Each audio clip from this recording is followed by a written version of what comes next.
પાટણમાં ભગવાન જગન્નાથની ભવ્યથી ભવ્ય 143મી રથયાત્રા ઉજવવા માટે શહેરીજનોમાં અનેરો ઉમંગ અને થનગનાટ જોવા મળ્યો। રથયાત્રાની પૂર્વ સંધ્યાએ પાટણની હિમજા સોસાયટીમાં રહેતા બેવા શેઠ પરિવારે ભગવાનનું મામેરું ભરવાનો બીજી વાર લાભો લીધો।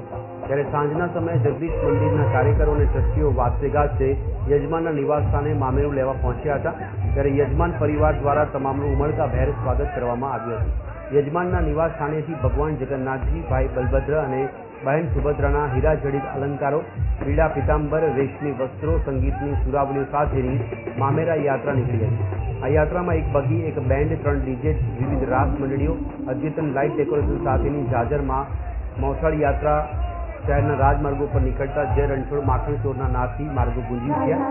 આ પ્રસંગે વિવિધ વિભાગોના ઉચ્ચ અધિકારીઓ પણ મામેરામાં જોડાયા હતા।